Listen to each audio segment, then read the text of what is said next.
Jacques, que je connais depuis nettement moins longtemps que Roland Sanviti, mais que j'ai eu le plaisir de rencontrer cet été lors justement d'un échange intercollectif. Et puis, encore une fois, mon nouveau président d'AFEPL et sa chère et tendre épouse sont un peu responsables, parce que c'est eux qui ont suggéré que Jacques participe à cette rencontre. Et sans plus tarder, je vais lui donner la parole. Est-ce qu'on peut refermer un peu les portes au fond pour qu'on ait moins de bruit? Merci beaucoup. Jacques, c'est à vous. Merci Martine. Merci de m'avoir invité pour me donner l'occasion de présenter quelques perspectives de l'association que je représente plus ou moins ici en Alsace, qui s'appelle les climato-réalistes. Juste avant que je mette ma présentation, Martine avait mis quelques mots sur moi pour me présenter. Alors je vais le faire brièvement. En fait, je suis ici en tant que membre de l'association des climato-réalistes, et j'insiste sur le mot réaliste. Je vous expliquerai plus tard pourquoi. Je n'ai aucune, compétence académique de vous parler du climat, malheureusement, et c'est la raison pour laquelle je vais faire ça sous forme de questions seulement. Alors, juste pour votre information, je suis à la retraite depuis 2 mois et demi, mais avant, j'ai été pendant 20 ans officier dans la Marine nationale. Je me suis occupé d'un tas de choses: lutte anti-sous-marine, désarmement, opération maintien de la paix, des choses comme ça. Et ensuite, j'ai passé autant de temps dans l'aviation civile, la Direction générale de l'aviation civile, où je me suis occupé d'une chose qui pourrait peut-être intéresser le maître Sanviti. Où est-il? J'ai vu que lui s'était penché sur la menace terroriste. Moi, dans l'aviation civile, j'ai créé un pôle d'analyse du risque terroriste. C'est à peu près la même chose, mais il y a des nuances. J'ai beaucoup travaillé dans la coopération aéronautique entre la France et les pays qui sont liés par des partenariats avec l'industrie aéronautique française, principalement la Russie, l'Asie centrale, le Japon et la Turquie. Enfin bref. Et mon dernier poste, c'était à l'ambassade de France à Moscou, où j'étais le conseiller aéronautique de l'ambassadeur. Une expérience très intéressante, mais qui s'est terminée un peu en queue de poisson, parce que j'ai fait partie de la charrette de diplomates français qui ont été expulsés après l'histoire de l'Ukraine. Voilà. Ceci me donne pas de compétences pour parler du climat, mais je dirais que la seule compétence que j'ai à parler du climat, c'est ma curiosité et une certaine ouverture d'esprit qui fait que je me pose des questions. Et donc, même si c'est difficile de succéder à l'orateur précédent, parce qu'il a placé la barre très haut, je vais commencer par une petite allusion philosophique. Vous reconnaissez tous Aristote, philosophe grec, vous pensez? De nos jours, je pense que Aristote ne serait pas appelé philosophe, mais il serait appelé dangereux complotiste. Pourquoi? Tout simplement parce qu'il faisait l'apologie, il promouvait le doute, le scepticisme. Se poser des questions, pour lui, c'était s'approcher de la vérité et toujours remettre en question ce qu'on pouvait croire comme acquis. Ce qui me fait venir tout de suite sur 3 notions que j'aimerais bien commenter et distinguer. Alors, la première, je vous en ai déjà parlé, le climato-réalisme, c'est ce que nous essayons de représenter, avoir une vue réaliste du climat. La doxa ambiante, on peut les appeler de manière différente, mais c'est pour nous de l'alarmisme, climato-alarmiste, climato-frénétique, hystérique, carbocentré, enfin tout ce qu'on veut. Et ensuite, une notion qui nous déplaît un peu, même s'il y a le mot scepticisme, dont on peut s'honorer, mais ça se marie mal avec le climat. Je vais vous expliquer pourquoi. Ces 3, centres de pensée, si on veut appeler ça comme ça, étudient le même objet. On va dire que cet objet, c'est le climat. Seulement, il y a différentes manières de voir le climat. Il y a une manière réelle, on prend le cylindre comme il est, ou alors on projette sur ce cylindre, sur le climat, des conceptions idéologiques, qu'elles soient écologistes, économiques, politiques, religieuses, enfin, on a tout. Voilà. Et il s'avère que la réalité n'est pas vraiment ce qu'on est fait de nous faire croire. Ensuite, la notion de climato-sceptisme. Allez, voilà. Elle nous dérange, pourquoi? Parce que quand on associe les deux termes, vous êtes sceptique du climat. Comme s'il y avait des gens qui étaient sceptiques de la météo, sceptiques de la pluie, de la neige. C'est stupide. Et ça nous fait passer pour des gens stupides. Ah, c'est un climato-sceptique. Il pense que la Terre est plate. C'est un négationniste. Donc voilà, on n'aime pas tellement cette appellation. C'est pour ça qu'on préfère l'appellation climato-réaliste. Et d'ailleurs, on serait honoré d'être injurié de climato-réaliste, pas de climato-sceptique. Vous voyez? On aurait aimé, si Hergé était encore parmi nous, qu'il la mette dans la bouche du capitaine Haddock. Nous sommes donc des climato-réalistes.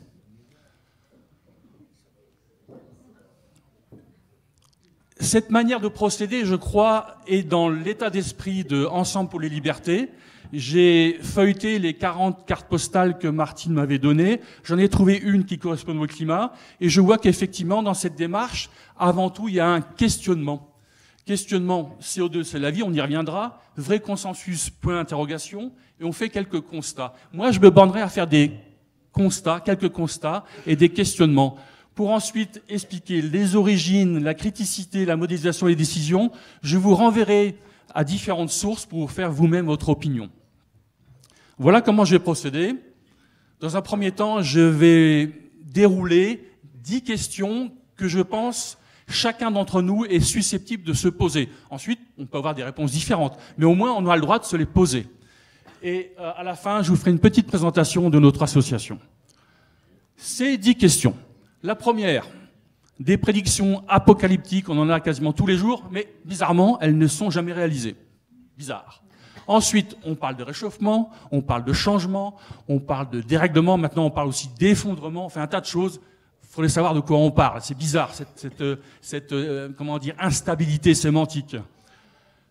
Troisième question, mais finalement, est-ce que le climat n'a pas toujours changé? Ça n'a pas toujours été ainsi, avant même que l'homme n'apparaisse sur Terre. On verra ça. On nous parle du climat. Mais on a tous appris à l'école qu'en France, il y avait au moins 5 climats. C'est une chose qu'on verra ensuite. Est-ce qu'on fait des moyennes de climat? C'est des choses bizarres, tout ça.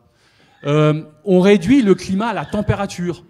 Et là, on verra que c'est très facile de vérifier sur Internet que le climat ne se résume pas à la température. Il y a d'autres paramètres. Est-ce qu'il faut craindre l'effet de serre? On nous en fait un épouvantail. Non, sans effet de serre, la vie ne serait pas possible sur Terre. Est-ce qu'il faut craindre le CO2? Sûrement pas, on verra. Est-ce que le CO2, c'est vraiment l'unique paramètre du climat? Eh ben non, il y en a beaucoup d'autres. Mais par contre, on parle du climat qu'à travers le CO2. C'est quand même bizarre. Ensuite, c'est un peu plus polémique. Les bulletins météo-climat, est-ce qu'ils sont vraiment sérieux quand ils parlent du climat, justement? Et un peu plus polémique la dernière question, si vraiment la science était dite, la science avait parlé, science is settled, mais pourquoi faut-il encore mentir, tripatouiller ou bâillonner? Je vous donnerai quelques exemples. Première question. Des prédictions apocalyptiques qui ne se sont jamais réalisées. Vous reconnaissez peut-être là-haut, et c'est un illustre politicien américain qui est mort il n'y a pas longtemps, Kissinger. Alors, là c'est dans le sens inverse, mais regardez, c'est quand même cocasse. Kissinger disait, en 1974, si la combustion des énergies fossiles continue d'augmenter, la température tombera à 0 degré d'ici 2015. Sérieux? L'Académie des sciences américaine, qui est une institution honorable, disait la même chose. En 1975, il y a tout lieu de craindre que la Terre subisse un refroidissement dramatique au cours des 100 prochaines années. Mais quelques années plus tard, elle dit le contraire. Alors, Noël Brand, le nom n'est pas intéressant, mais c'est sa fonction. C'est quand même le directeur du programme des Nations Unies pour l'environnement. Ce brave monsieur, en 89, disait, en 2000, une hausse d'1 mètre du niveau des eaux aura balayé des pays entiers de la surface de la Terre. 90 millions d'habitants du Bangladesh auront été déplacés. Faux, ça c'est jamais arrivé.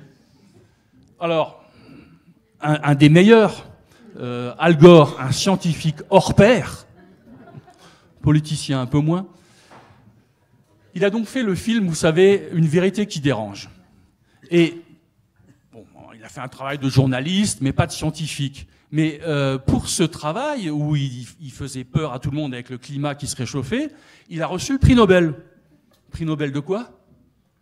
de physique, de chimie, non, de la paix. Je vois pas le rapport. Et lorsqu'il reçoit le prix Nobel de la paix à Oslo, il dit « Dans 5 ans, vous verrez, les glaces de l'Arctique auront disparu. » Eh bien, c'est pas vrai, elles sont toujours là. Bon. Alors, je garde, disons, la meilleure pour la fin, vous la connaissez, vous l'avez reconnue. Il ne nous reste plus que 8 ans et demi. Bon, elle a dit ça en 2018, c'est Greta Thunberg. Elle a encore 1 an et demi, on lui laisse grâce. Mais ce qui me fait rire aussi, c'est le « et demi ».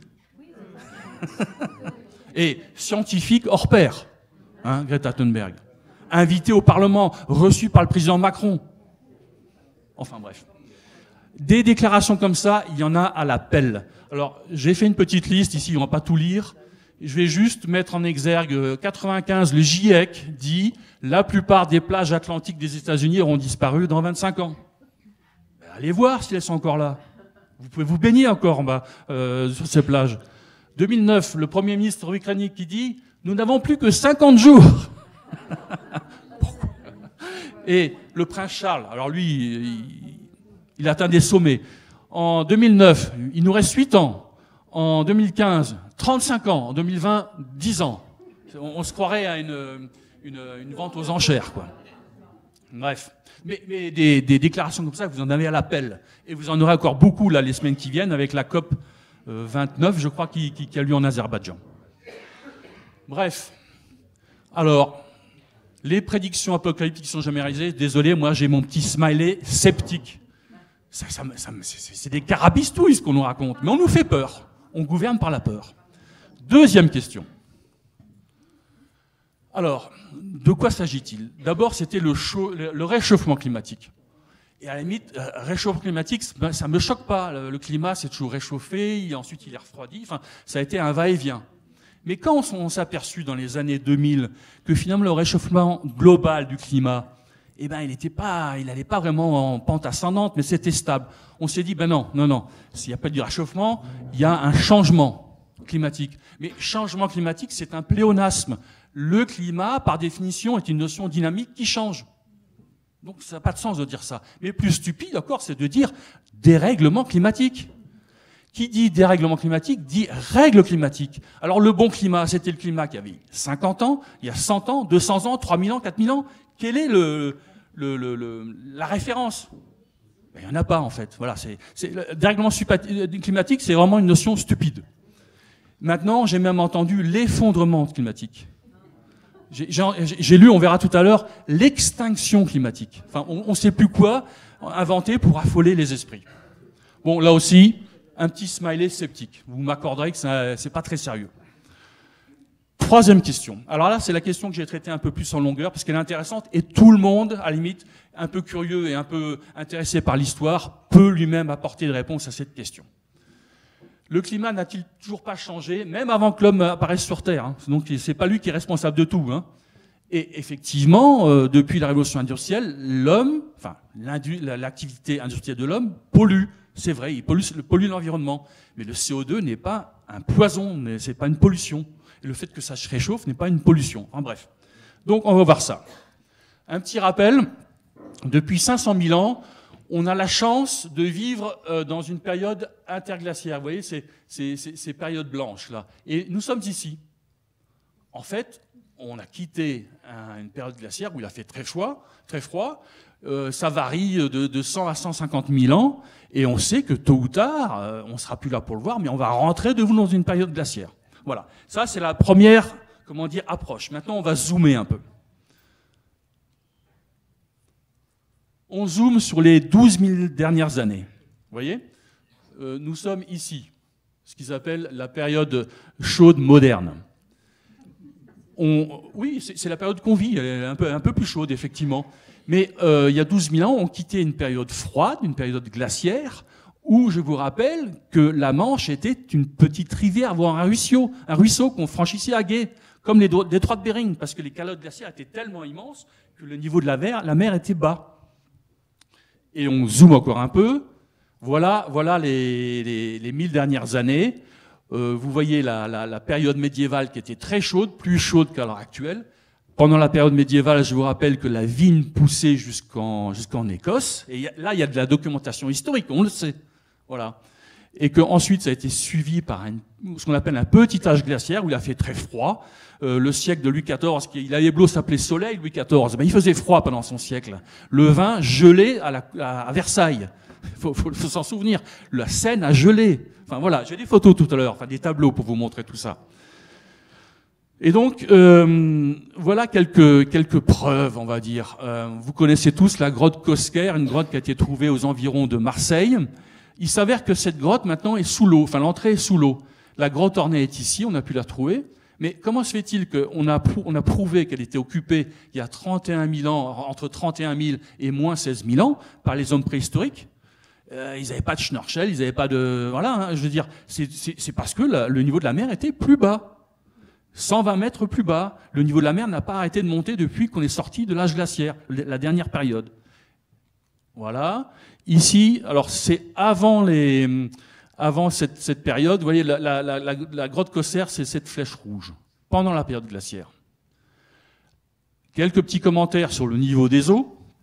La mer monte, on ne le dit pas, mais c'est tellement infinitésimal qu'on a du mal à le percevoir. Sachant qu'une vaguelette, c'est 20-30 cm, et qu'on parle de 2 mm par an, au mieux, selon les régions.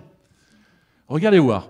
On nous fait peur c'était 20 minutes en 2015, on nous dit un rapport sur le changement climatique assure que la température pourrait grimper de 7 degrés d'ici 2100.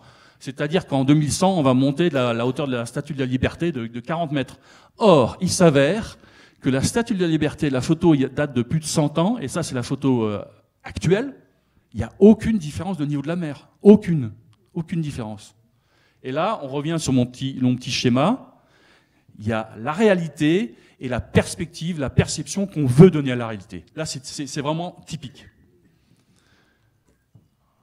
Autre fait historique qui est assez, comment dire, indiscutable. Vous avez tous entendu parler de Ötzi, cette momie qui a été retrouvée. Alors, ça a été retrouvé par les Autrichiens. Ils ont cru que c'était en Autriche, mais en fait, c'était sur la frontière italienne, donc c'était en Italie. Enfin bref, le pauvre Ötzi a fait l'objet de controverses et on l'a retrouvé. C'était très intéressant pour les archéologues de voir comment les hommes préhistoriques se nourrissaient, les maladies qu'ils avaient. Mais ce qui est intéressant pour nous, c'est de savoir, mais que faisait donc Ötzi à 3200 mètres d'altitude, il y a 3300 ans, vêtu comme il était, parce qu'on n'a pas trouvé beaucoup de vêtements, enfin de peau, de choses comme ça, quoi. Ben, la réponse est simple, c'était une période chaude où les cols n'étaient pas enneigés. Hein, c'est pas compliqué à comprendre. Voilà, Ötzi, c'est la flèche rouge ici, c'est le début d'une période chaude qui correspond à le nouveau royaume, enfin la nouvelle période égyptienne, voilà. Bon. Autre chose intéressante, vous l'avez reconnu, Monsieur Hannibal qui franchit les Alpes, donc il est parti de Carthage, la Tunis d'aujourd'hui, pour aller combattre les Romains. C'était pas encore César à l'époque, j'ai oublié qui il devait combattre. Mais ce qui est sûr, c'est qu'il est parti avec des éléphants. Franchir les Pyrénées, c'était pas un problème, mais franchir les Alpes, même à l'heure actuelle avec des éléphants, mais avec des cols, c'est compliqué. Mais il l'a fait. Et la raison est simple. Il l'a fait, c'est que les cols n'étaient pas enneigés à l'époque. La période romaine est une période très très chaude. Hannibal, Empire romain, c'est une période très chaude.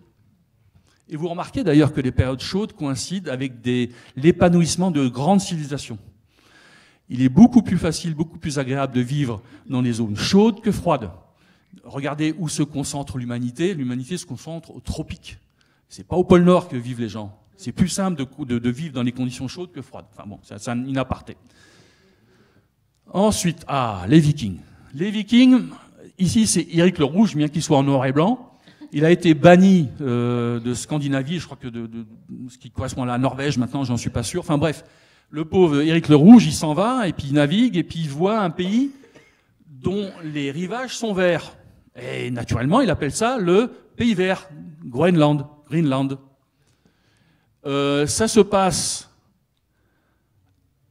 là, vous voyez la flèche rouge, ça se passe à la fin du Moyen-Âge, le haut Moyen-Âge, autour de l'an 1000. Pendant 3 siècles, il a fait très chaud. C'est le siècle des cathédrales, c'est le siècle où parfois il y avait deux récoltes par an. Enfin, c'est un siècle d'épanouissement. Éric le Rouge installe deux colonies et en raison de vagues de froid qui commencent au XIVe siècle, où le petit âge glaciaire commence à s'installer, eh ben, il abandonne les colonies.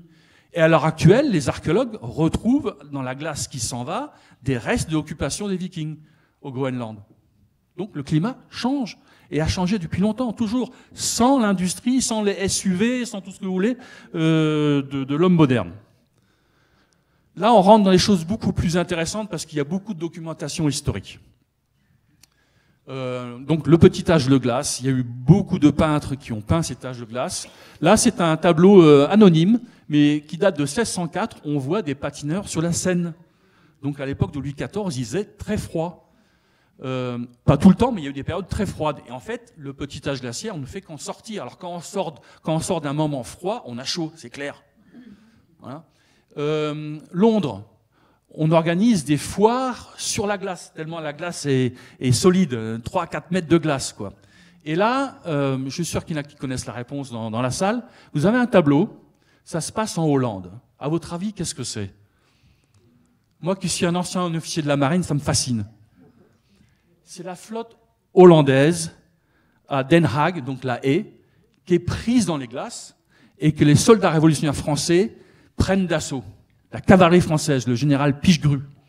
C'est formidable. Et en plus, les pauvres bateaux hollandais, ils étaient pris dans la glace, mais un peu inclinés. Ça fait que les canons, ils pouvaient tirer, ça tirait au-dessus des chevaux. Et ça, c'est un fait qu'on connaît. Dans la Révolution, il y a eu des périodes très froides. Et les périodes très froides correspondent à beaucoup de famines. Pas des morts de froid, mais des morts dues à la famine, aux mauvaises récoltes, qui est d'ailleurs une des raisons de la Révolution française. En 1795, la flotte hollandaise prise dans les glaces. Voilà, là on est dans le petit âge glaciaire, la flèche rouge là-bas. Voilà.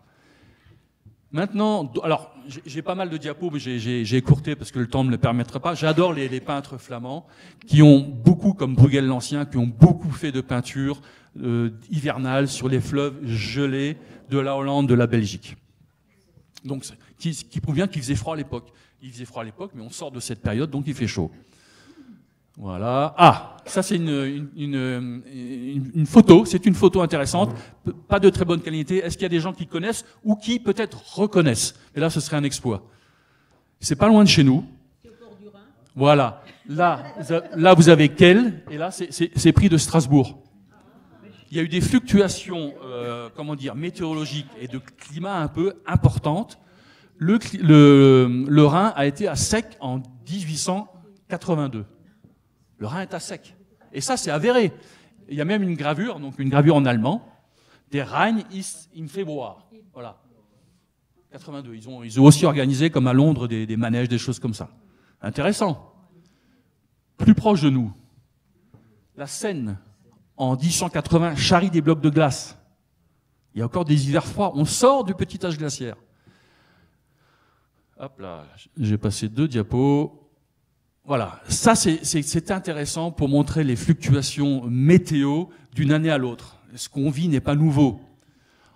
Vous connaissez tous la crue centennale de la Seine, qui a duré des semaines. Hein.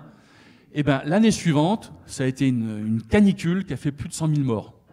Imaginez Raffarin avec 100 000 morts. Il aurait sucré tous les congés, quoi. On aurait travaillé tous les jours pour les 100 000 morts. C'est fou. Et là, il y a des journaux qui relatent très bien cette canicule. Regardez encore, le petit journal, les méfaits de la chaleur. Ils appelaient ça pas canicule à l'époque. Alors, ça, c'est encore plus intéressant parce que c'est proche. Peut-être que certains d'entre vous l'ont vécu. Moi, j'étais pas encore né à cette époque-là. 1958. Des températures au-dessus de 21 degrés. Rouen, Cognac, Clermont-Ferrand, Biarritz. Et là, vous voyez aussi Strasbourg. C'est quand même formidable. Des choses étonnantes, des anomalies, si on peut appeler ça comme ça, ça date pas d'aujourd'hui. Mais dans les journaux, on ne parlait pas de réchauffement climatique, on ne parlait pas de toute cette hystérie, quoi. Mais ça a existé, et les preuves sont là, quoi. Alors de nos jours, chaque fois qu'il y a une température, c'est un record. Et j'ai l'impression que c'est un record parce qu'on oublie ce qui s'est passé avant. Voilà, j'ai trouvé cette citation, je ne connais pas Rose Bertin, mais finalement elle dit quelque chose de très banal, mais de très vrai. Quand on oublie, on oublie, donc on a forcément des records, parce qu'on sait plus, on sait plus lire, enfin, on sait plus lire le présent avec la conscience du passé. Donc, quand on me dit que le climat n'a pas changé, ou quand on oublie de dire que le climat a toujours changé et que c'est nouveau, je suis aussi un peu dubitatif. C'est un peu des carabistouilles qu'on nous raconte. Un petit smiley. 4e question. Ah, ça c'est intéressant. On parle du climat. Mais vous avez tous été à l'école comme moi. Enfin, je veux dire, en France, il y a 5 climats, au moins. Et pourquoi on nous parle que du climat?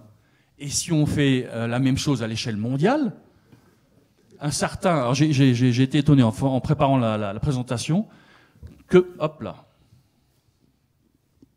Köppen, c'est un Russe allemand. Vous savez qu'il y a pas mal d'Allemands qui sont installés en Russie, qui a étudié ça, et c'est lui qui a fait la première classification des différents climats.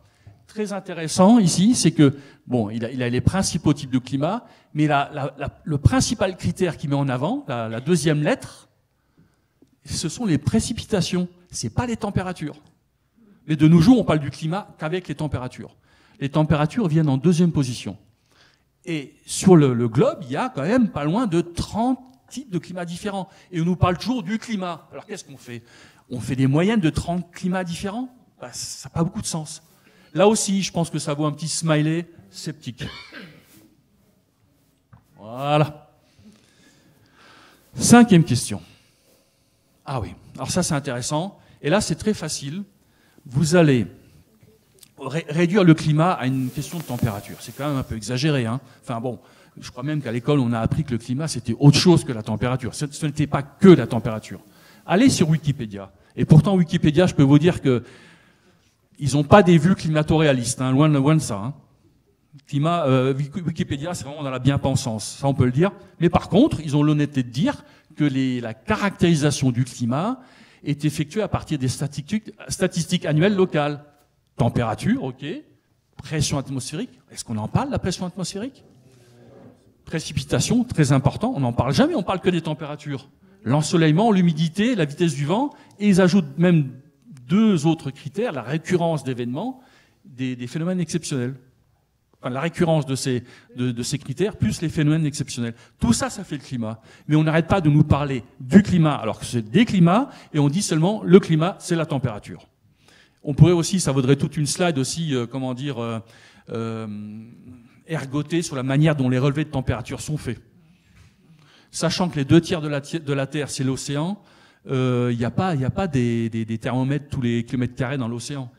Donc on fait des extrapolations et les relevés de température eux-mêmes sont parfois sujets à caution. Mais c'est tout un autre débat.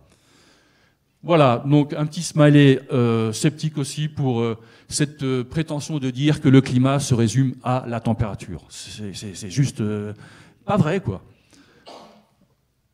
Alors, l'effet de serre, tout le monde sait ce que c'est que l'effet de serre. Le soleil nous donne généreusement des irradiations, nous réchauffe, la Terre absorbe une quantité de radiation et en rejette environ 30%. Mais heureusement, il y a une couverture faite de gaz à effet de serre qui empêche que cette chaleur s'échappe se perde. Donc, l'effet de serre est une chose intéressante parce que sans l'effet de serre, il ferait près de 30 degrés de moins sur Terre. Et j'aime autant vous dire que ce serait comme à l'heure actuelle en Antarctique, ce serait pas possible de vivre. Donc, l'effet de serre, c'est un peu ridicule de le diaboliser. Sans effet de serre, il n'y aurait pas de vie sur Terre. Voilà. Ensuite, on peut se poser la même question. Alors, un petit smiley sceptique aussi pour la diabolisation de l'effet de serre. Autre chose. On diabolise aussi le CO2. Le CO2, c'est 3 atomes, 2 de carbone et 2 d'oxygène et 1 de carbone. Voilà. Est-ce que vraiment il faut le diaboliser aussi? Doit-on craindre, doit-on avoir peur du CO2? Alors, des choses fondamentales qu'on a aussi tous vues à l'école, même primaire ou au collège. Le CO2, avec ici, vous voyez bien, la photosynthèse, on a tous appris ça. Le CO2, c'est la nourriture de notre nourriture. Sans CO2, pas de plantes, pas de blé, pas de légumes, tout ce qu'on veut. Et rien à manger aux bêtes. Je veux dire, c'est l'essentiel de la vie. À tel point que, au lieu d'utiliser des engrais, on injecte, vous voyez ici, on injecte dans les serres du CO2. Pourquoi le diaboliser? Première question. Deuxième question, c'est vrai que le taux de CO2 a augmenté d'environ 0,01% depuis une centaine d'années. Mais en même temps, on a vu que la Terre a bénéficié et s'est verdie grâce à ce surcroît de CO2. Donc c'est plutôt une bonne nouvelle. Autre chose. Alors, si vous voulez coincer les gens sur l'hystérie du CO2, vous leur posez la question, mais est-ce que vous savez combien il y a de CO2 dans l'air que vous respirez? Vous aurez droit à toutes les réponses, sauf à la bonne. Il y en a tellement peu que on ne voit pas tellement ici. Vous voyez, il n'y a pas grand-chose. Hein. Le CO2 s'est passé de 0,038 à 0,042 en l'espace de quelques décennies. C'est pas beaucoup dans l'atmosphère. Par contre, l'atmosphère, c'est avant tout de l'azote et de l'oxygène. Ensuite, quand on regarde dans la composition de l'atmosphère, il y a ces fameux gaz à effet de serre. Vous voyez, c'est des gaz avec 3 atomes. Eh bien, regardons voir quel est le principal gaz à effet de serre. Le principal gaz à effet de serre, et ça on ne le dit jamais, c'est la vapeur d'eau. 60%. Et là, c'est encore un cas, disons, bénéfique, enfin positif. C'est en hiver, quand les plantes n'absorbent plus le CO2. Mais en été et au printemps, le taux de CO2 diminue parce que les plantes absorbent le CO2, surtout dans l'hémisphère nord. Donc le principal gaz à effet de serre, c'est la vapeur d'eau. Et ça, on ne le dit jamais. Pire que ça, on ment. On dit toujours, le principal gaz à effet de serre, c'est le CO2. C'est juste faux. On ne le rappelle jamais. Alors ensuite, les scientifiques vont avec des théories de rétroaction, des choses comme ça, mais voilà, on ne va pas se perdre là-dedans. Mais sachez bien que le principal gaz à effet de serre, c'est le CO2. C'est ce qui forme d'ailleurs la couverture nuageuse. Oui, la vapeur d'eau. Ah, oui, la vapeur d'eau, excusez-moi. Voilà, alors, on présente le CO2 comme le toxique, le poison absolu. Commençons par le bas. Vous voyez ici, il y a une ligne rouge. Je vais dire, les scientifiques, comme beaucoup le disent, ont déterminé que en dessous de 200 ppm, alors, pour l'instant, je vous ai présenté le CO2 en pourcentage. Là, c'est pas des pourcentages, c'est des particules par million. C'est la même chose, mais les chiffres sont différents. Ben, en dessous de 200 ppm, la vie s'arrête. On n'est pas tellement loin, hein. Heureusement qu'on ne descend pas plus, quoi.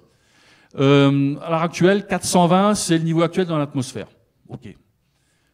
Sachez que dans les vols commerciaux, le taux de CO2, c'est de 1000 ppm. Vous prenez l'avion, vous n'êtes pas malade, il me semble. Dans les serres horticoles dont je parlais maintenant, c'est de 1000 à 1500 taux de CO2 qu'on injecte dans la serre pour que les plantes poussent beaucoup mieux. Du temps des dinosaures, 2000 ppm. Je ne sais pas si vous avez des gens dans la marine, dans un sous-marin, mais le taux de CO2 dans un sous-marin est énorme, 5000, 7000. Et les sous-mariniers ne sont pas en plus mauvaise santé que les autres. Si vous faites de la moto avec un casque intégral, sachez que le taux de CO2 à l'intérieur de votre casque est de 10 000 ppm. Énorme. Et les gens ils tombent pas inanimés quand ils font de la moto, non? Alors ça, c'est très intéressant aussi, parce que quand on nous a fait mettre des masques, sachez qu'on expire 20 000 ppm par chaque litre expiré, quoi. Donc le masque en retenait beaucoup, on en réingurgitait, si j'ose dire. Et surtout, quand on fait de la réanimation, on donne aux réanimés tout de suite un taux de CO2 énorme. Et on prétend le remettre en vie. Je veux dire, le CO2 n'est pas un poison. Bon, c'est sûr qu'à dose extrême, tout gaz est poison. Mais aux doses qu'on connaît nous, il n'y a pas lieu de le diaboliser comme il est diabolisé. Donc voilà, le CO2, moi aussi, je suis sceptique sur sa diabolisation. 8e question. Alors, on nous fait comprendre que le climat, c'est la température c'est le CO2, donc le seul paramètre du climat, c'est le gaz carbonique. Ben, voyons voir s'il n'y a pas d'autres paramètres. Commençons par celui-ci, l'activité volcanique. On sait par exemple qu'il y a 65 millions d'années, les dinosaures ont disparu, non seulement avec cette histoire de météorites, qui est vraie, mais qui n'est pas la principale raison, c'est à cause de l'activité volcanique de chaînes volcaniques qu'on appelle les décans, qui ont dégazé énormément de soufre, de choses comme ça, que les dinosaures ont disparu. Bref, les volcans peuvent modifier l'atmosphère dans certaines conditions. On n'en parle jamais. Ou, enfin, dans les grands médias, je veux dire. Autre paramètre qui est intéressant à étudier, ce qu'on appelle les cycles de Milankovitch. Milankovitch, c'était un physicien et un mathématicien serbe. Dans les années 30-40, il a déterminé que l'orbite que la Terre décrit autour du Soleil n'est pas parfaite. Vous voyez qu'elle est excentrique. Et l'excentricité, c'est-à-dire que ça change un peu, ça produit des cycles interglaciaires-glaciaires sur un cycle de 100 000 ans. Autre chose, l'axe de rotation de la Terre bouge entre 21 et 24 degrés. Donc l'incidence des rayons n'est pas la même partout. C'est grâce à ça qu'il y a des saisons, hein. C'est grâce à l'inclinaison de la Terre qu'il y a des saisons. Et autre phénomène très intéressant, c'est le phénomène de précession, qui est en fait le phénomène qu'une toupie qui perd de la vitesse fait, elle pivote sur un axe central sur elle-même, vous voyez. Mais ça aussi, ça génère des cycles de plus ou moins forte irradiation. Et la combinaison de ces cycles donne quelque chose d'assez chaotique. Mais ça explique les périodes glaciaires, interglaciaires. Bon, bref. Ça aussi, c'est un paramètre du climat. On n'en parle pas souvent, ou voire jamais. Autre paramètre, et ça, c'est peut-être le paramètre le plus important. On a constaté que dans les océans, qui c'est quand même les 2/3 de la surface du globe, il y avait une circulation thermohaline, c'est-à-dire les courants marins. Et en fait, ce sont bien les courants qui influencent l'atmosphère et pas l'atmosphère qui influence les courants. C'est facile à comprendre pourquoi. Et c'est grâce notamment ici au jet stream qu'on a un climat très doux et tempéré en Europe. Hein, Vladivostok qui est ici est à la même latitude que nos villes ici, mais il fait beaucoup plus froid là-bas parce que le courant ne touche pas la côte là-bas. Voilà. Alors, une chose très simple pour comprendre l'importance des courants, même si les scientifiques n'arrivent pas à expliquer pourquoi ces courants varient dans le temps, dans les petits cycles de 10, 15, 20 ans. Enfin, c'est très compliqué. Imaginez un jour, vous êtes en panne d'eau chaude, vous voulez prendre un bain dans votre baignoire, vous mettez de l'eau froide et vous dites, comme c'est l'atmosphère qui réchauffe soi-disant la mer, je vais prendre mon sèche-cheveux et je vais souffler de l'air chaud sur ma baignoire et l'eau va chauffer. Vous passerez beaucoup de temps, ça ne va pas chauffer. Par contre, si vous êtes en panne de chauffage dans votre salle de bain, mais que l'eau chaude marche, faites couler un bain très chaud, très très chaud, vous verrez que l'atmosphère sera chaude. L'échange de calories, c'est bien des océans vers l'atmosphère et pas l'inverse. Ce qu'on essaie de nous faire croire. Autre facteur très intéressant qui est assez récent, étudié de manière scientifique récemment, c'est la manière dont les nuages sont formés. Plus il y a de couverture nuageuse, plus il fait chaud. Voilà. Et là, il y a des études récentes, notamment en raison de l'activité solaire, les bombardements ioniques. Les scientifiques disent finalement, et ça aussi c'est peut-être une explication des variations climatiques. Et la dernière chose, l'irradiation solaire. C'est simple à comprendre. Entre le jour et la nuit, entre soleil et pas de soleil, on a des différences de 15-20 degrés partout. Donc, selon que l'irradiation solaire est plus ou moins importante, le climat va se réchauffer. Ça paraît presque évident. Voilà. Et d'ailleurs, ce qui est intéressant, c'est que les taches solaires témoignent de l'activité d'irradiation du soleil. Et ces taches solaires sont observées depuis très très longtemps. Les savants chinois déjà observaient ces taches solaires. Et on sait que les taches solaires, avant la période révolutionnaire, avaient totalement disparu. Ce qui a provoqué, c'est en corrélation avec des étés pourris, des hivers pluvieux et des mauvaises récoltes. D'où le mécontentement d'une partie de la population. Ça influe. Voilà. Mais on nous parle toujours que du CO2. On ne prend jamais en compte ces paramètres. C'est quand même bizarre. Donc là aussi, un petit smiley sceptique. 9e question. Les bulletins météo. Alors, les bulletins météo, j'écoute, mais moi, ce qui m'agace, c'est la chose suivante. Vous avez sûrement remarqué, et là on devrait le remarquer aussi, quand il fait froid de manière inattendue ou anormale, c'est la météo. Et quand il fait chaud, c'est le climat, on va tous mourir. Non mais c'est symptomatique. Alors je vous parle pas des histoires de couleurs aussi. On a tous remarqué, bizarrement, que le code couleur a beaucoup rougi. C'est bizarre. Autre chose qui est très agaçant avec les bulletins météo, c'est qu'ils s'appellent plus seulement météo, ils s'appellent météo-climat. Mais ça, si c'est pas du foutage de gueule. La météo, c'est des prévisions plus ou moins sûres au-delà de 5 jours. Le climat, j'ai cherché ça sur le site du gouvernement. Le climat, ils le disent.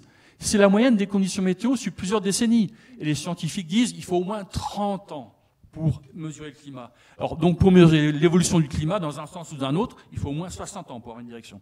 Voilà. Mais ça ne les empêche pas de nous balancer à chaque fois météo-climat.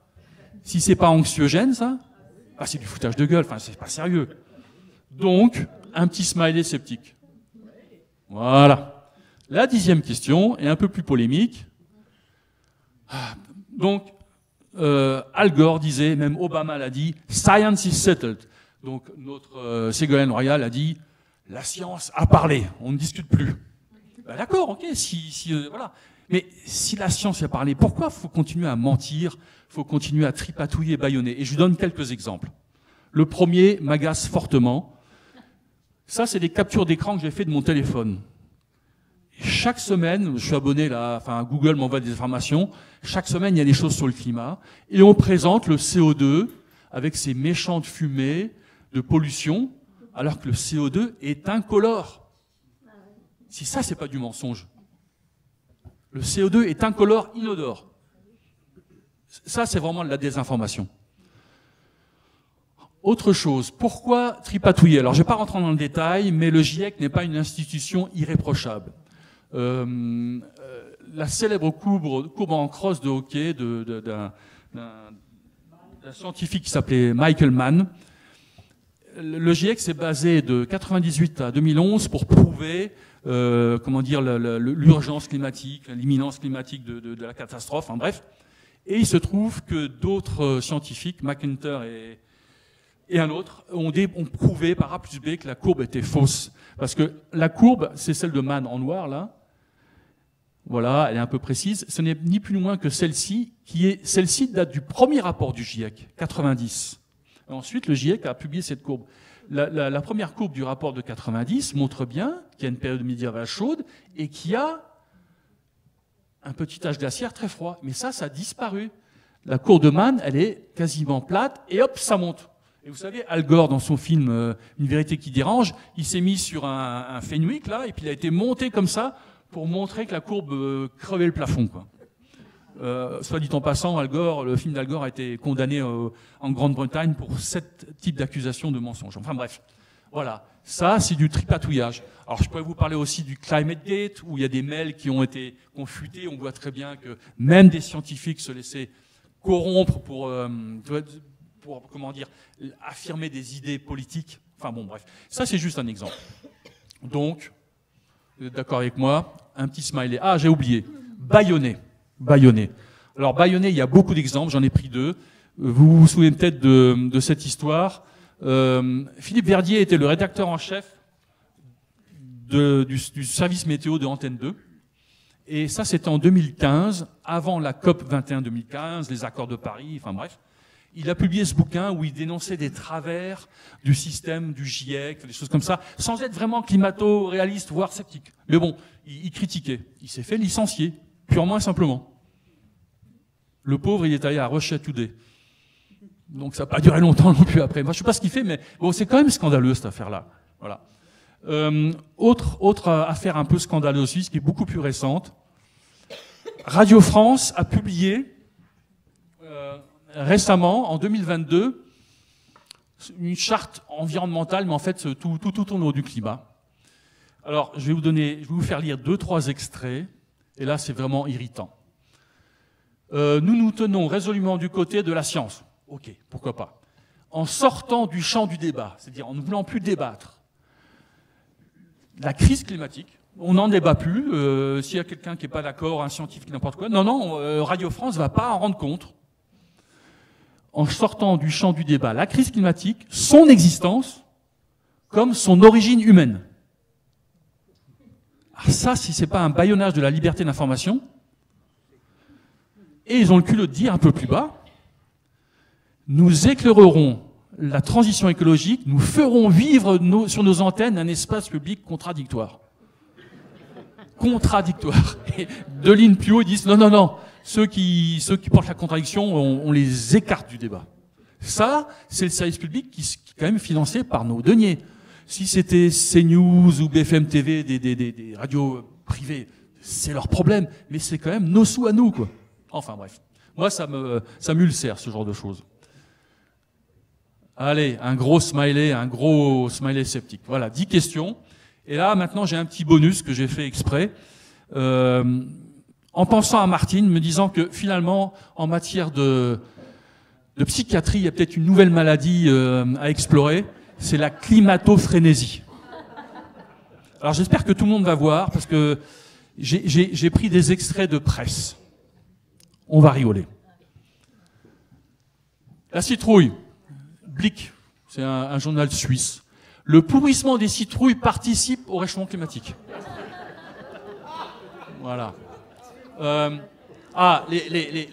Les ours blancs, là, ça fait toujours pleurer dans les chaumières. Des affrontements entre humains et ours polaires imminents à cause du réchauffement climatique. Ah, pour nous en Alsace, la bière va-t-elle manquer demain en raison du réchauffement climatique? Attention, attention. Qu'est-ce qu'il y a d'autre? Ah ouais, un mort par minute. Ok. Ah, le changement climatique allonge la durée de nos journées. Damned. Bon, alors l'histoire des vaches qui rotent et qui pètent. Alors, ça c'était intéressant, je me suis dit quand même, ça m'a l'air assez sérieux cette information. Et je suis allé voir la capitale de l'Indonésie, Jakarta, il me semble. Effectivement, ils ont déménagé. Ils l'ont changé. Là, on laisse sous-entendre changement climatique, dont inondation, des choses comme ça, quoi. Et je suis allé voir, en fait. Effectivement, ils ont changé de lieu en août. Mais en fait, c'est une mégapole de près de 13 millions d'habitants, dont ils avaient pompé quasiment toutes les nappes phréatiques. En fait, elles s'enfoncent globalement. Donc, sinon, on va changer. Puis en plus, c'était plus viable. Et c'est pas le changement climatique. Au contraire, c'est la surpopulation qui fait qu'on a changé de lieu la capitale de l'Indonésie. Voilà, ça, c'est des informations. Allez, on continue à rigoler un petit peu. Ah, ça, je l'aime bien. Slate. Ça date de 2021. Dans le Vermont, les écureuils suicidaires se jettent sur les voitures. En cause, le réchauffement climatique. Je l'invente pas, hein. Bon, alors le réchauffement climatique modifie l'axe de rotation de la Terre. J'aimerais bien voir ça. Alors ça, France Info, ça m'interpelle quand même. La baisse de pollution aggrave le réchauffement climatique. Donc on tourne la phrase à l'envers, vous avez compris qu'il y a un truc qui va pas, quoi. Ah, j'ai découvert que les poissons avaient des testicules. Le réchauffement climatique fait grossir les testicules des poissons. Damned. Alors ça, je sais plus, c'est sorti enfin, bref. La pluie et le froid n'effacent pas le réchauffement climatique. Qui pleuve pas, qui neige pas. Enfin bref, c'est le réchauffement climatique, donc c'est l'homme. Voilà. Alors là, les amateurs de Gouda vont pleurer. Au revoir Gouda, adieu moutarde française. Les aliments vedettes au bord, alors ça c'est une nouvelle expression que j'aime bien, au bord de l'extinction climatique. Ça j'aimerais bien savoir ce que c'est. Et c'est pas fini. Le Monde, journal de référence, comme vous savez.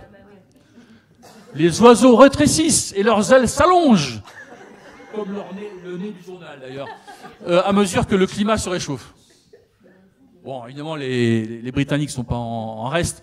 Le changement climatique rend les chevaux obèses. Alors ça, c'est très rigolo aussi. Le réchauffement climatique augmente le nombre de divorces, je ne savais même pas qu'ils étaient mariés, chez les albatros. Ah mais c'est sérieux, hein, c'est la dépêche. TF1. Comment le réchauffement climatique peut décimer les vers de terre et mettre en péril notre planète? Bon, d'accord. Les Belges, ça c'est la RTBE. Risquons-nous de rétrécir à cause du réchauffement climatique?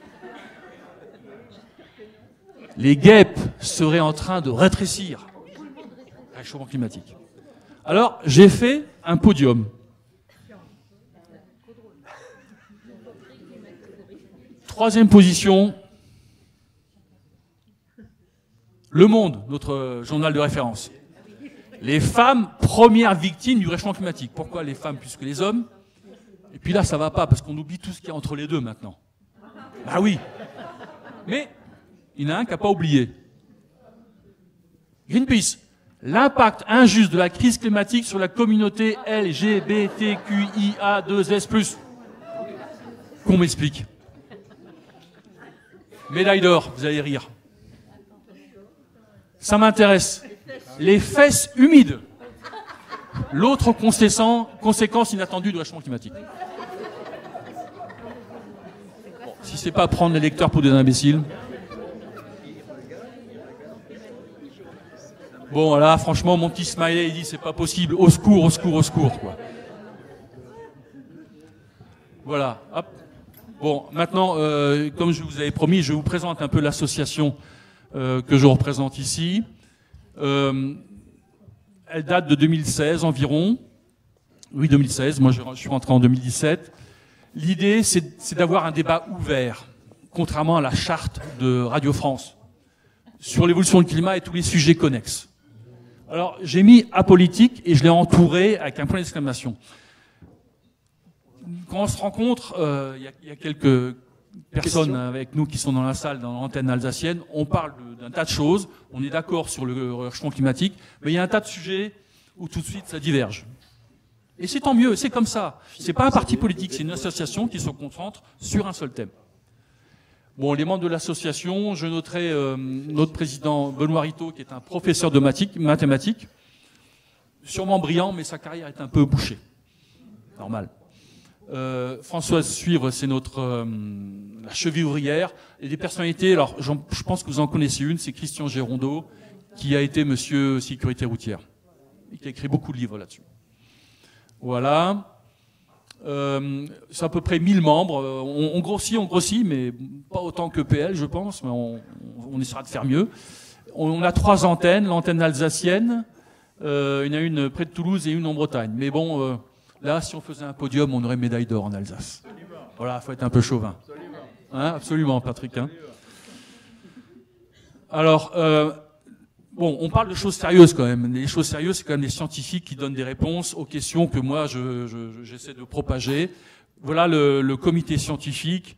Alors, j'ai pas tout le monde passé en revue, mais Courtillot, c'est le plus brillant de tous. Enfin, c'était un géophysicien, directeur de l'Institut physique du globe, une sommité. François Javet, qui est venu faire une conférence chez nous. Richard Lindzen, un des plus grands climatologues au niveau mondial, américain. Enfin, bref. L'association des climatologistes. Alors, c'est pas parce que je veux que vous adhériez, mais il se trouve que j'ai fait des bulletins d'adhésion et au dos, j'ai mis différents QR codes. Vous pouvez les scanner et vous pouvez aller directement sur le site de l'association. Vous verrez, il y a une lettre d'information tous les 15 jours qui est très intéressante. Il y a les fiches climat dont je vais vous parler et quelques indicateurs climatiques. Alors voilà, les fiches climat, je vous en ai apporté quelques-unes qui sont derrière, là, au bout à droite, vous pouvez les prendre. C'est des petits flyers A5 et qui présentent un tas de questions que j'ai abordées aussi, avec des explications très pédagogiques. Et surtout, si on regarde de manière plus détaillée, vous voyez qu'en dessous, ici, il y a des références, des sources. C'est pas juste des affirmations qui sont lancées comme ça à la cantonade. Je vous invite à en prendre, il y en a plein là-bas, et à les lire quand vous avez le temps. C'est facile à lire. Les dernières slides, l'antenne alsacienne, on organise des conférences, on en a déjà fait 3, donc Benoît Ritaud, le président de l'association, Drieu Godfriedi, et tout récemment François Gervais, qui est venu chez nous le 28 juin, et on est en train de préparer une nouvelle conférence avec Daniel Husson. Alors la particularité, c'est que Daniel Husson est un professeur de physique de l'Université de Strasbourg. Il a sorti ce bouquin il y a 2 mois, Climat, de la confusion à la manipulation. Bon, vous ne l'entendrez pas sur Antenne 2 ou France Inter, mais il a fait quelques podcasts très intéressants. Et je ferai savoir quand on aura déterminé la date et le lieu de sa conférence. Sinon, on organise un peu d'activités extra-climatiques, je dirais, des stammtisch, des balades, des barbecues, des visites culturelles. Et on a un petit groupe WhatsApp qui est très actif et d'un bon niveau, où on échange un tas d'idées, alors principalement sur le climat, mais parfois il y a d'autres choses. Voilà. Je termine bientôt, Martine. Nous ne sommes pas seuls. Au contraire, il y a des organisations climato-réalistes beaucoup plus puissantes que nous. Les Américains sont énormes. Les Britanniques aussi, un peu élitistes, mais ils sont très très bien organisés. Les Hollandais ont fait Cleantel, qui a une vocation européenne internationale. Les Allemands, qui s'appellent Heike, qui sont très braves et qui font beaucoup de choses, mais qui se heurtent à d'énormes difficultés, parce que leurs pacifistes Grünen, verts, s'opposent physiquement chaque fois qu'ils font une conférence, comme si moi je faisais une conférence. Là, en ce moment, il y a des hordes de pacifistes dehors qui s'opposent physiquement. Ils ont de tels problèmes que la dernière conférence qu'ils ont faite, ils ont dû la délocaliser à Vienne, par là-bas, quoi. Parce qu'ils peuvent plus le faire en Allemagne. Les propriétaires de salles et tout sont découragés. Enfin, c'est vraiment de la pression physique. Alors, on a eu l'idée, pour l'instant c'est une idée qui trotte comme ça, mais si vous pouvez, abonder dans cette idée, on s'est dit, mais voilà, vous avez fait votre conférence en Autriche, c'est loin l'Autriche, pourquoi pas plutôt aller en Alsace? Bon, l'idée est en l'air, elle est en train de fructifier, si jamais elle vient à maturité, je serai ravi de vous en faire part. Voilà. Ah, nous ne sommes pas seuls. Nous ne sommes pas seuls. On n'est pas des énergumènes qui avons juste le plaisir de prendre le contre-pied. Des prix Nobel se sont prononcés dans un sens climato-réaliste. Bon, passons sur Arrhenius. C'est lui qui a découvert vraiment le pouvoir, disons, du CO2. Le pauvre, il habitait dans les pays scandinaves. Il pensait que le CO2 réchaufferait la planète, qu'il ferait plus chaud chez lui. Enfin bref, il a eu le prix Nobel quand même. Alors, je vais passer juste sur les dates en rouge parce que ce sont des prix Nobel récents, dans la mesure où c'est des prix Nobel qui ont été décernés, alors que toute cette polémique sur le climat et sur le CO2 existait déjà. Un économiste en 92, en 98 un physicien et en 93 un chimiste. Et le dernier, qui est toujours en vie, John Clauser, un prix Nobel de physique, Climate Change is not a crisis. Il était à Vienne à la conférence de Heike. Alors ensuite, les sommités scientifiques. Vincent Courtioux, je vous en ai parlé, un géophysicien, climatologue aussi, Linzen, François Gervais. François Gervais essaie de vulgariser un peu ses connaissances scientifiques. Il y réussit, il est très intéressant. Je cherche son prénom. Curie. Non. J'ai acheté son bouquin, je l'ai là-bas, il est sorti tout récemment. Judith Curie. Judith Curie. Alors, ce qui est intéressant chez Judith Curie, c'est que longtemps, elle a été du côté un peu des climato-frénétiques. Et elle a fait volte-face, elle s'est rendue compte que c'était une impasse. Et son bouquin, là, j'ai regardé la table des matières, a l'air très très intéressant. C'est le dernier, il est sorti en novembre. Alors, s'il y a des enseignants parmi vous, ils vont peut-être faire des bons, parce que comme homme politique, il a été controversé, d'accord. Mais honnêtement, parmi tous ces sommités, Claude Allègre aurait dû faire partie des prix Nobel. Mais il se trouve qu'il n'y a pas de prix Nobel de géologie. Donc il y a un prix Nobel, enfin un prix qui a été décerné, le prix Crawford, qui récompense toutes les sommités qui auraient pu avoir un prix Nobel, mais dont le domaine n'est pas couvert par les prix Nobel. Et Claude Allègre l'a eu en géologie. C'est lui notamment qui a confirmé la dérive des continents de la théorie de Wegener. Bon, bref. Donc c'est une sommité. Bon, et d'autres que je... Ah, intéressant. Patrick Moore. Patrick Moore a été un des cofondateurs de Greenpeace Canada. Et au fur et à mesure, il s'est rendu compte dans l'impasse vers laquelle les gens de Greenpeace influençaient les décideurs politiques. Et maintenant, c'est un véritable climato-réaliste. Très intéressant. Voilà, et je crois que c'est la dernière... Ah non, c'est l'avant-dernière diapo. On n'est pas seul. C'est un petit échantillon de tous les livres qui ont été publiés en langue française sur le climat, mais dans le sens climato-réalisme. Alors, en bas, j'ai mis toute la série de François Gervais. Merci au CO2, l'urgence climatique est un leurre. Les titres sont très parlants, hein. Impasse climatique. Et le dernier, c'est le déraisonnement climatique, pour pas dire dérèglement climatique. Voilà. Donc ça, c'est plutôt des livres avec un contenu un peu scientifique, mais une volonté de vulgariser. En haut, ce qui est intéressant, c'est des livres d'historiens, enfin d'histoire je dirais. Olivier Postel-Vinet, qui a été longtemps rédacteur en chef de la revue Recherche, quand même pas rien. Il a fait deux histoires sur le climat, très intéressants. Yves Roucaute, la même chose, c'est une approche historique. Bon, Cabrol, ça date un peu, c'est vraiment la grosse vulgarisation. Et il y a toute la série des Girondeaux. Climat, tout ça pour rien, le climat par les chiffres, la religion écologiste, très intéressant. Là, je signale les 2 livres que Benoît Rittaud, donc le président de l'association mathématicien, a publié, et l'imposture climatique de Claude Allègre, qui date d'une quinzaine d'années déjà. Et le tout dernier, je l'ai mis là, Judith Curie, qui est sorti il y a quelques jours. Intéressant, celui-là aussi, Steve Kooning. Et ce bouquin est sorti aussi cette année. C'est un physicien qui a été quand même conseiller scientifique de Obama. Donc, et lui, il est tout à fait maintenant dans la ligne climato-réaliste. Très intéressant. Eh bien, je crois que c'est la dernière diapo. Ah non, j'ai oublié. Je vous signale qu'il existe deux documentaires que vous pouvez trouver sur Internet qui sont très intéressants. Un qui date de 2007 et un qui date de 2024, tout récent. 2007, en fait, c'est la réponse au film de Al Gore, la vérité qui dérange.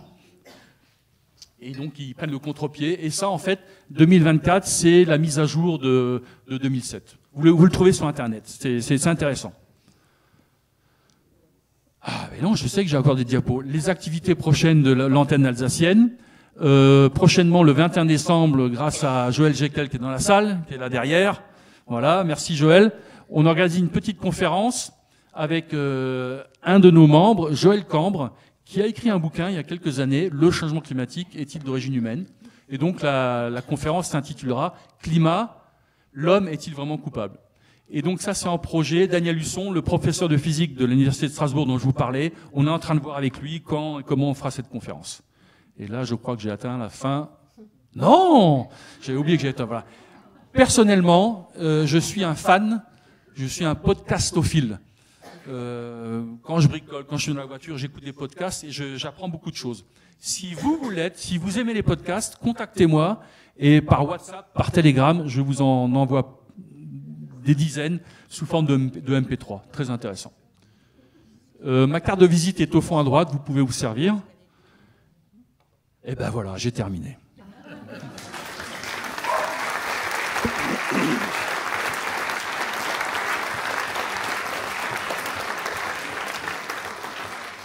On va être... Évidemment, on est pressé par le temps, mais on va prendre quelques questions. On va commencer par une première. Bonsoir. Je suis là. Ici. Je suis là. Vers la gauche. Ici. Oui, déjà, bon, je tenais à vous féliciter par rapport à la présentation que vous venez de faire, puisque, effectivement, vous avez parlé de choses factuelles, ce qui est important, et non pas des théories du complot, etc. Donc ça, c'est des... Oui. Alors, je vais me mettre debout. Oui, donc par rapport à ce que vous avez présenté, donc je vous tenais à vous féliciter, par rapport à l'aspect factuel des choses. Donc, je pense qu'aujourd'hui, au niveau sociétal, ce qui se passe au niveau mondial, je pense qu'on a besoin de vérité et de choses concrètes. Donc là, c'est vraiment, disons, une bonne chose d'entendre ce genre de présentation.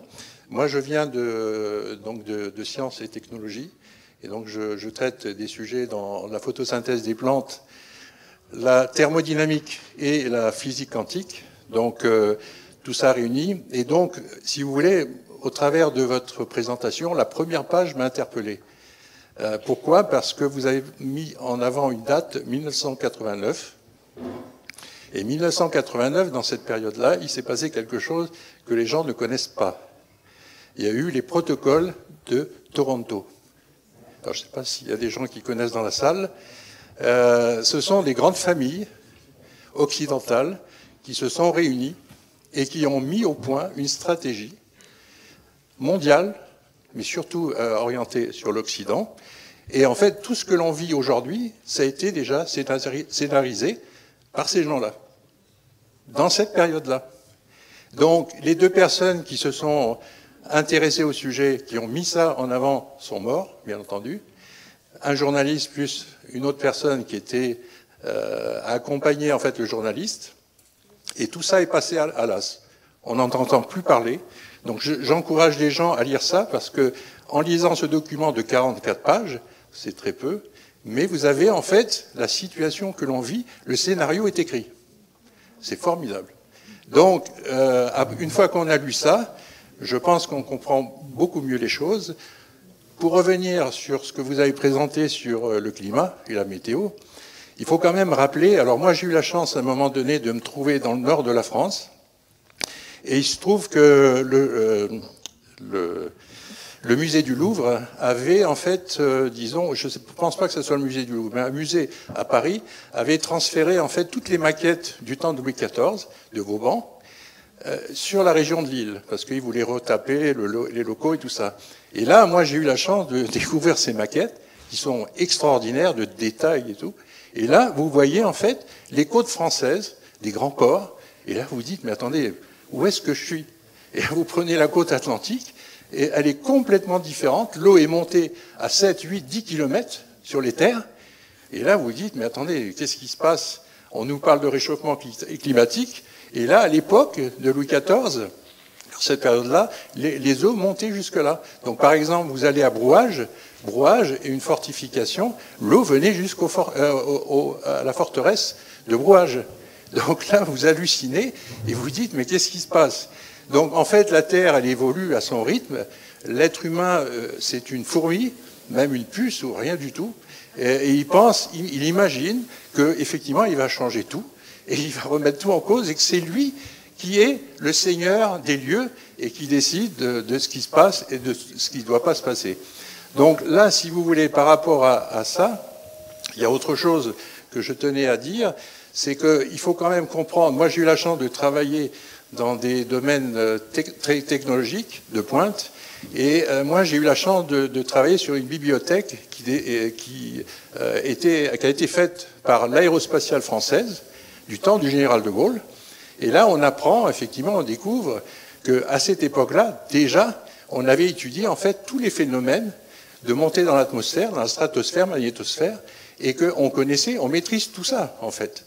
Donc, on connaît ça. Donc, c'est pour ça que je dis, votre présentation est très intéressante. Je pense qu'elle mérite d'être, disons, renouvelée et, disons, reportée dans d'autres conditions. Mais en tout cas, je pense que là, ce sont des sujets qu'il faut aborder aujourd'hui en étant factuels, toujours.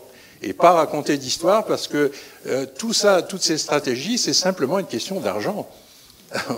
On fait peur pour enrichir certaines personnes, je crois développer que c'est encore pire que ça. On fait peur pour nous gouverner par le bout du nez, quoi. Enfin bon, merci pour votre témoignage. J'irai sur Internet et j'irai voir les protocoles de Toronto que je ne connaissais pas.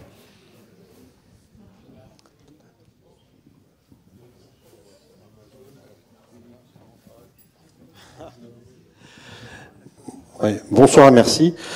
Est-ce que vous pourriez nous parler de l'année 2006, l'année où Météo France a disparu et où la France est rentrée dans l'OTAN? Vous qui étiez dans l'aviation civile. Alors, on diverge un peu du sujet. 2006, alors je ne sais pas que c'est en 2006 que certaines stations de météo ont été fermées. Météo France dépend de la DGAC où j'ai travaillé. Et effectivement, c'est une économie de moyens parce que à l'heure actuelle, on arrive à faire des relevés météo sans forcément avoir des petits bonhommes qui sont en train tous les jours de relever les météos. Donc, j'ai pas vraiment d'opinion là-dessus, mais toujours est-il que les relevés météorologiques ont continué malgré alors, Météo France n'a pas disparu, mais elle a été réduite en termes de stations d'observation. La deuxième question sur l'OTAN, la France n'a jamais quitté l'OTAN, il faut pas oublier. Hein. De Gaulle s'est retiré du commandement intégré de l'OTAN et Sarkozy l'a réintégré. Alors donc ça c'est une question politique, je sais pas si c'est le lieu pour en débattre. Moi j'ai mon opinion là-dessus, mais j'ai pas envie de la donner. C'est vis-à-vis de la gouvernance de l'espace aérien et donc du discours sur le climat aussi. La gouvernance de l'espace aérien, c'est-à-dire français. C'est-à-dire que vous étiez à l'aviation civile, donc oui. il y a les contrôleurs aériens civils Oui. qui contrôlent les zones, les couloirs civils. Oui. Mais ça représente une proportion très infime de l'ensemble de l'espace qui est sous c'est- gouvernance militaire, en fait. C'est la majorité de l'espace aérien, mais effectivement, il y a des zones réservées aux exercices militaires qui sont activés en tant que besoin. Mais ça existe depuis En longtemps. connaissant les budgets de l'armée française, on ne comprend pas pourquoi il y a tellement d'avions dans le ciel, à tout va, quoi. Alors, avion militaire, civil, bon, on va parler d'un autre sujet, mais comme j'étais à l'aviation civile, je connais un peu la chose. Quand vous regardez la position géographique de la France, vous vous rendez compte que pour les vols transatlantiques, l'espace aérien français qui s'étend au-delà des terres françaises, qui va surtout dans l'Atlantique, c'est un lieu de passage très important. Et c'est surtout un lieu de passage où les avions sont guidés et on récolte des redevances en route. Et donc, c'est la raison pour laquelle il y a beaucoup de passages d'avions, mais à une altitude assez haute en France, quoi. Et quand les contrôleurs français menacent de se mettre en grève, c'est tout de suite des millions et des millions qui sont en jeu.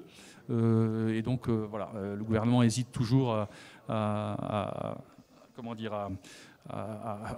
tenter un bras de fer avec eux. Le problème de l'aviation civile est plus vaste. Sachez qu'il y a une anomalie en France, c'est que les contrôleurs aériens sont des fonctionnaires d'État qui sont contrôlés par d'autres fonctionnaires d'État qui font partie de la même administration. Donc il y a un problème de double casquette, ce qui n'est pas une garantie pour la sécurité. Ouais, mais c'est un autre problème, je pourrais en parler, mais ça n'a plus vraiment à voir avec le climat. Encore une. Une dernière question. C'est pas une question, c'est un commentaire.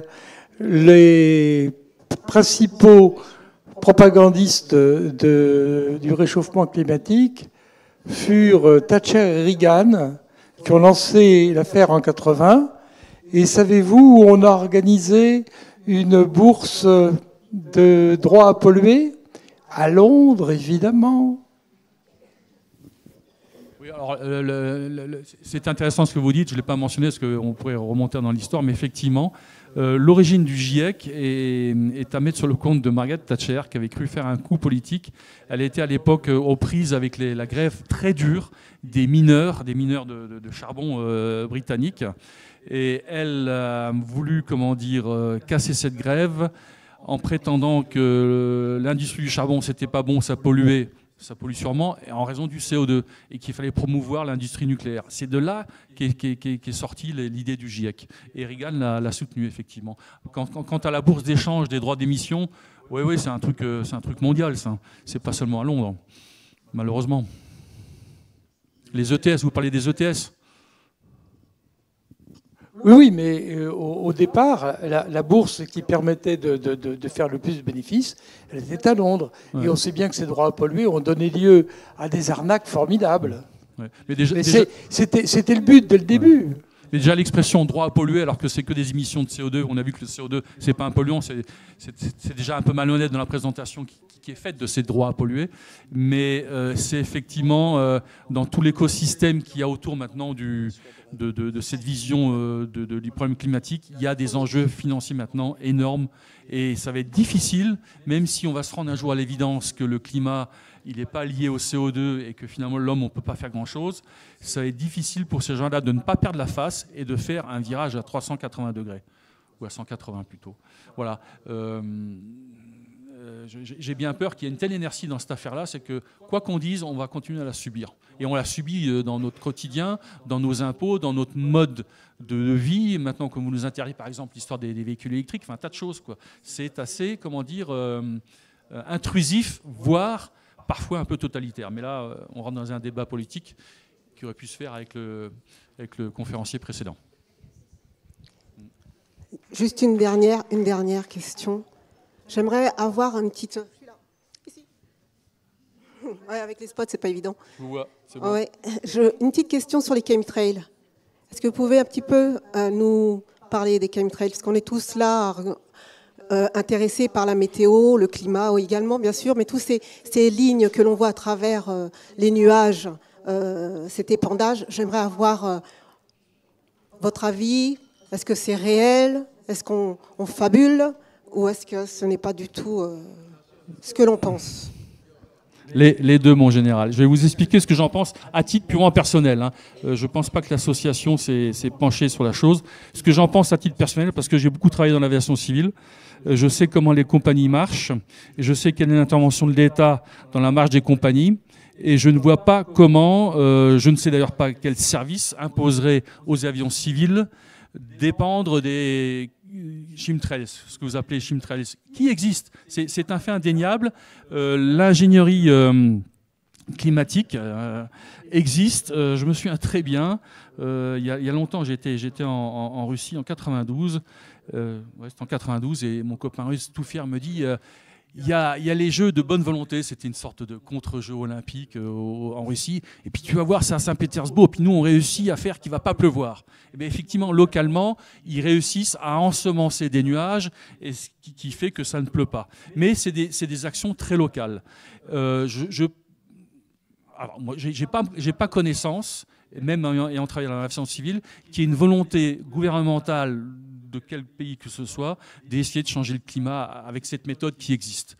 Je pense que ce serait même pas efficace. Et je ne vois pas quel vecteur de compagnie aérienne, on va dire, mais attendez, là vous décollez, mais vous prenez je ne sais pas combien de litres de machin, et puis vous allez les épandre. Je veux dire, non, une compagnie aérienne, contrairement à la SNCF, c'est avant tout le profit, le bénéfice commercial.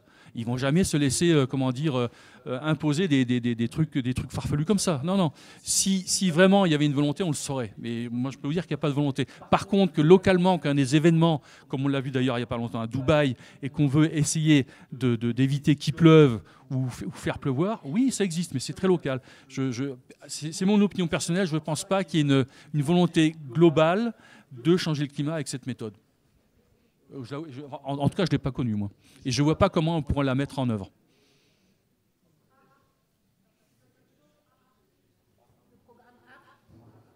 Oui, j'ai entendu parler de ça, mais je ne connais pas le détail.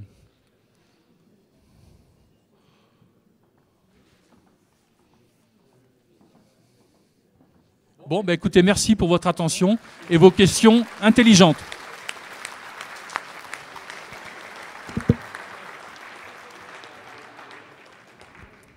Merci beaucoup, Monsieur Veillant.